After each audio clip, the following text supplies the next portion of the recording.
வணக்கம் நண்பர்களே. அப்பாவின் வேஷ்டி கட்டுரையிலிருந்து கேசவன் கல்யாணத்தின் போது. நானும் ஒரு நாற்காலியில் உட்கார்ந்து கொண்டேன். மணமக்களுக்கு என ஒரு ஷோபா போடப்பட்டு அலங்கரிக்கப்பட்டிருந்தது. பக்கத்தில் மேடை. அந்த மேடையில் பார்த்து கொண்டிருக்கும் போதே சில பேர் ஐரோப்பிய இசைக்கருவிகளை எடுத்துக்கொண்டு தோன்றினார்கள். தோன்றி இசை மீட்டத் தொடங்கினார்கள். சுற்றும் முற்றும் எனக்கு தெரிந்த முகம் ஏதாவது தெரியாதா என்று ஏக்கம் வந்தது. கேசவனின் 3 தங்கைகளில் ஒருத்தி முகமும் தென்படவில்லை. அது மட்டுமல்ல, அவர்களின் கணவன்மார்களும் தென்படவில்லை. மேடைக்கு பின்னால் ஒரு அறை இருந்தது. மாப்பிள்ளையும் பெண்ணும் அங்கு இருப்பார்கள். உள்ளே போய் கேசவனை பார்த்துவிடணும் போல இருந்தது. ஆனாலும் கூச்சமாய் இருந்தது. வந்திருந்த நபர்களின் தோரணையை பார்க்கும்போது முதல் முறையாக எனக்கு சந்தேகம் ஏற்பட்டது. இது நான் வரவேண்டிய கல்யாண மண்டபம் இல்லை, இது கேசவன் கல்யாணமும் இல்லை என்று. குப்பென்று உடம்பில் உஷ்ணம் பரவி வேர்ப்பது எனக்கு தெரிந்தது. ஃபேனுக்கு கீழே தான் நான் உட்கார்ந்திருந்தேன்.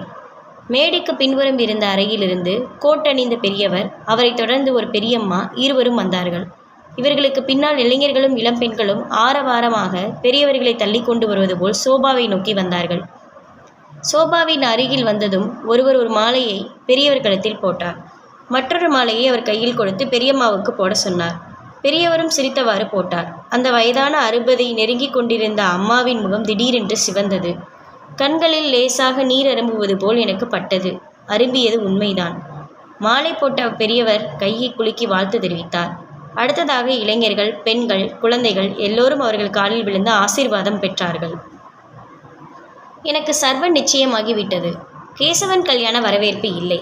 யாரோ ஒரு பெரியவரின் 60 ஆண்டு விழா.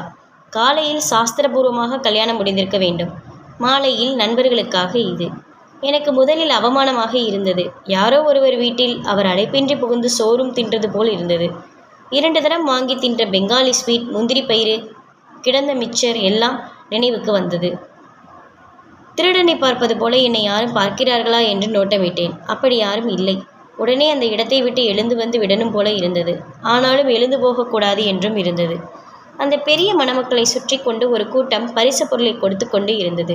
சுற்றி நின்றவர்கள் சிரிப்பை பூசிக்கொண்டு சந்தோஷத்தில் அமிழ்ந்து வாரி இறைத்தாற்போல் இருந்தது. ஆனந்தமன்றி வேறொன்றும் அங்கு இல்லை என்பதாக இருந்தது அந்த சூழல். பெரியவர்களை சுற்றி நின்ற பெண்கள் அவர்களின் மகள்களாக மருமகள்களாக இருக்கிறார்கள். ஆண்கள் மகன்களாக மருமகன்களாக இருக்கிறார்கள். அந்த பெரியவர்களின் முகம் என்னுள் ஆழமாக பதிந்தது. ஒரு வெற்றிகரமான வாழ்க்கையை நடத்தின சந்தோஷ களிப்பு அந்த முகங்களில் இருந்தது.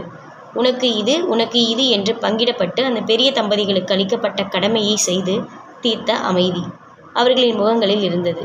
தொடர்பு அறக்கூடாத ஒரு பெரிய சங்கிலியில் ஒரு கன்னியாக தம்மை இணைத்து கொண்டு தம்மோடு இன்னொரு கன்னி இணைய இடம் கொடுத்திருக்கிற பொறுப்பு எனக்கு மனசு நிறைவாய் இருந்தது.